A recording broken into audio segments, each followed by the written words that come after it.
இப்போதுதான் அவர் அரசியலுக்குள்ளேயே நுழைகிறார். இதுவரைக்கும் அவர் ஒரு பார்ட் டைம் அரசியல்வாதியாக தான் இருந்து வருகிறார். அவருடைய செயல்பாடுகள், அவர்களுடைய கட்சியினுடைய செயல்பாடுகள், இதையெல்லாம் வைத்து கொண்டு தான் ஒரு முடிவுக்கு மக்கள் வருவாங்க. நானே முதல்வர் வேட்பாளர் என்று சொல்வது அது ஒரு பொருத்தமான, ஒரு அறிவுபூர்வமான அல்லது அனுபவபூர்வமான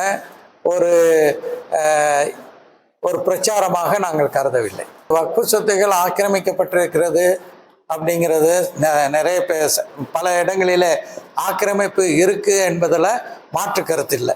ஆக்கிரமிப்பு இருந்துச்சுன்னா இவங்க கொண்டு வந்திருக்கிற சட்டம் ஆக்கிரமிப்புக்காரர்களை எதிர்த்து கடுமையான தண்டனை கொடுக்கக்கூடிய வகையில் தானே சட்டம் இருக்கணும்.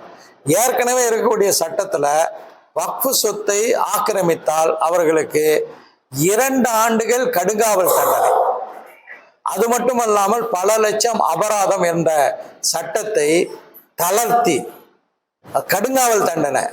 இவங்க என்ன பண்ணிட்டாங்க, அந்த தண்டனையும் எடுத்துட்டாங்க, அபராதத்தையும் எடுத்துட்டாங்க இந்த திருத்த சட்டத்தில்.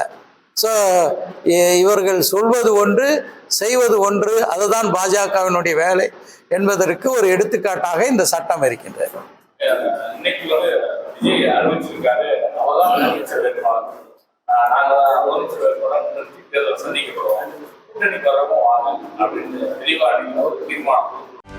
செய்திகளை உடனுக்குடனும் துல்லியமாகவும் தெரிந்து கொள்ள சப்ஸ்கிரைப் பண்ணுங்க.